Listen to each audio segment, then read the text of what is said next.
is English. How are you? I hope you stay at home in this lockdown. You are watching me on YouTube. You are learning English with me.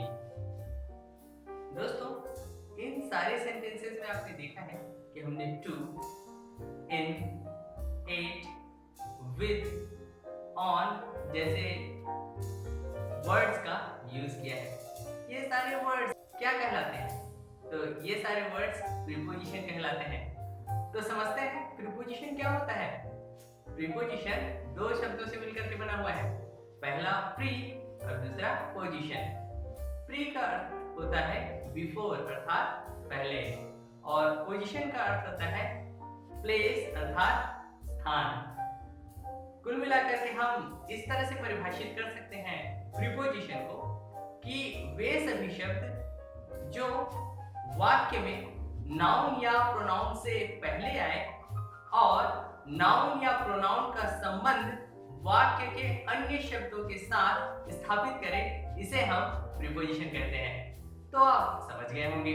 चलिए हम preposition के प्रकार देख लेते हैं। पहला होता है सिंपल प्रीपोजिशन, जिसके अंतर्गत हम at, in, for, of, on, to, till, with, by, down, up, etcetera.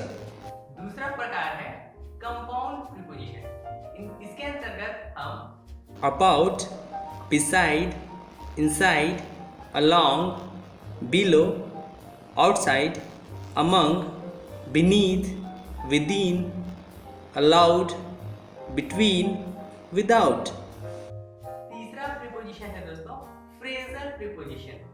Phrasal preposition में हम एक से अधिक प्रीपोजिशंस को एक साथ मिलाकर एक नया प्रीपोजिशन का निर्माण करते हैं। चलिए इसका हम कुछ उदाहरण देखते हैं।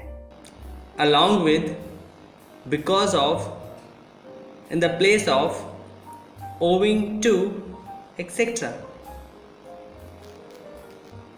चलिए दोस्तों, अब हम कुछ महत्वपूर्ण प्रीपोजिशंस पर चर्चा करते हैं जो कि हमारे डेली लाइफ में बहुत ही यूज होते हैं। तो सबसे पहले हम देखते हैं प्रीपोजिशन एट।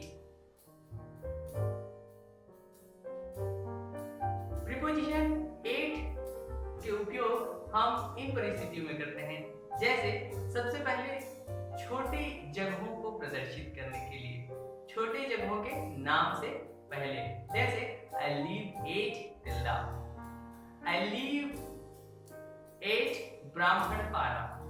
यहाँ पर आप देख सकते हैं रायपुर का एक मोहल्ला है ब्राह्मणपारा, इसके आगे हम एट का यूज किए हैं। तिल्दा एक छोटा सा कस्बा है, इसलिए हम यहाँ पर एट का यूज किए हैं।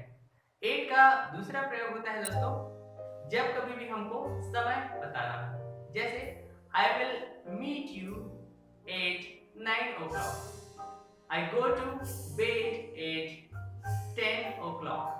इसी प्रकार से एट का प्रयोग किसी कॉर्नर को प्रदर्शित करने के लिए किया जाता है, जैसे at the top, at the bottom, at the corner, at the terrace, at the station, at the platform, at the bus stop, at the airport, at the theater, at home, at school, at college, at university, at the bridge, etc।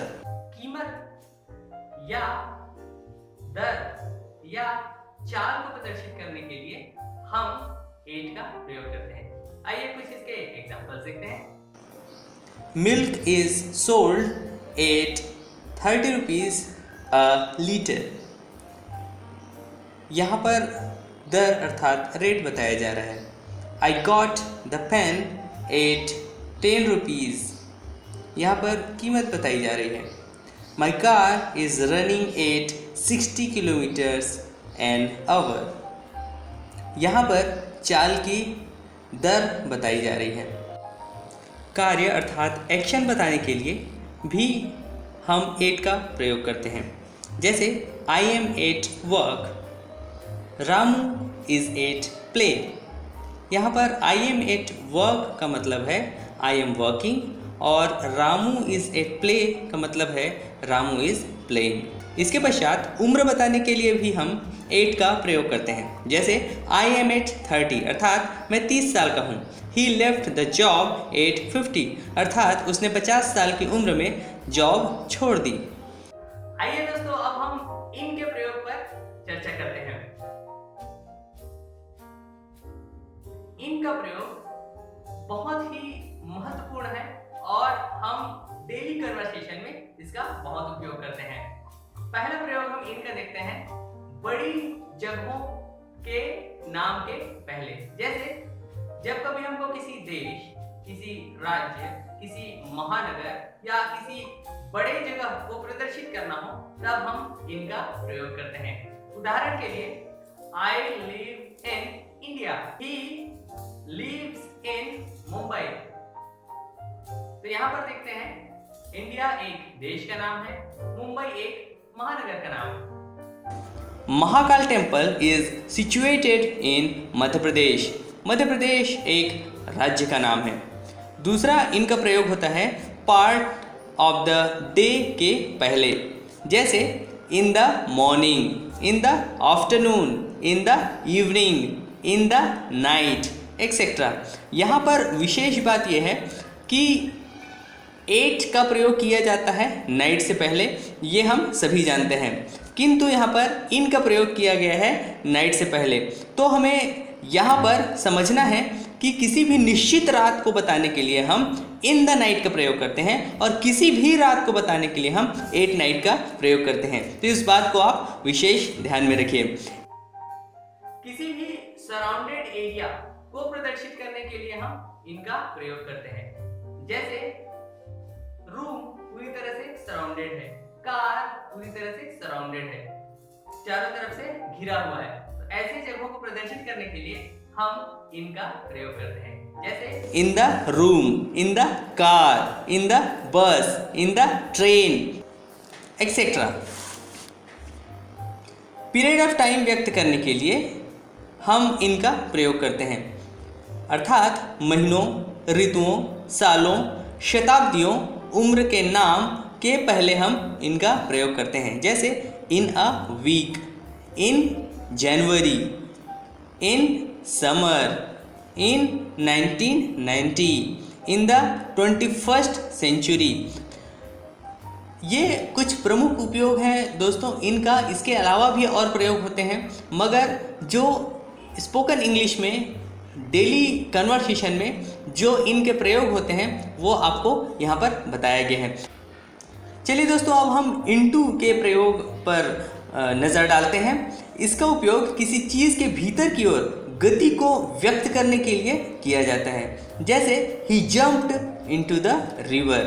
कोई व्यक्ति है जो पानी में कूदता है तो हम वहाँ पर इनटू का प्रयोग करेंगे, जबकि यदि वो ऑलरेडी पानी में अर्थात नदी में है तो हम वहाँ पर इन का उपयोग करेंगे। इसी प्रकार से the teacher is coming into the class, अर्थात भीतर में प्रवेश जब गतिमान अवस्था में टीचर कर रहे हैं तब हम यहाँ पर इनटू का प्रयोग करेंगे।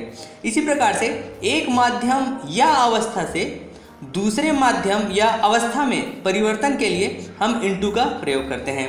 जैसे translate into English, milk turns into curd. ये कुछ इनटू के प्रयोग थे। इसके पश्चात चलिए अब हम ऑन के प्रयोग पर चर्चा करते हैं। सतह पर रखी किसी वस्तु को अभिव्यक्त करने के लिए पर के अर्थ में हम ऑन का उपयोग करते हैं। एग्जाम्पल देखते हैं। The chalk is on the table, he is sitting on the chair. तो यहाँ पर देखिए टेबल के ऊपर चाक रखी हुई है उसके सतह पर, या चेयर के सतह पर कोई व्यक्ति बैठ रहा है, तब हम यहाँ पर ऑन का यूज कर रहे हैं। इसी प्रकार से समय सूचित करने वाले शब्दों के पहले किसी दिन, दिनांक, पर्व, त्यौहार, समारोह के नाम के पहले हम ऑन का उपयोग करते हैं। जैसे Sunday, on Sunday, 2 October, on 2 October, on Diwali, on independence day. इसी प्रकार से निम्न शब्दों के पहले भी हम ऑन का ही प्रयोग करते हैं, जैसे TV, on TV, YouTube, on YouTube, on duty, on radio, on phone, on leave, on fire, on holiday, on a trip, on a diet. इस प्रकार से हम इन शब्दों के पहले ऑन का यूज़ कर रहे हैं, इसको आप अपने मेमोरी में अवश्य रखिएगा। इसी प्रकार से ऑन का और उपयोग होता है विषय या संबंध के अर्थ में बताने के लिए, जैसे this is a book on English grammar, this is a book on Phoolan Devi. आप समझ सकते हैं कि किससे संबंधित या किस पर आधारित है, किस विषय से संबंधित है, यह बताने के लिए हम यहाँ पर ऑन का उपयोग कर रहे हैं। इस वीडियो में यही तक दोस्तों, नेक्स्ट वीडियो में हम और प्रीपोजिशंस के बारे में चर्चा करते हैं। तब तक के लिए thank you so much. Wait for the next video.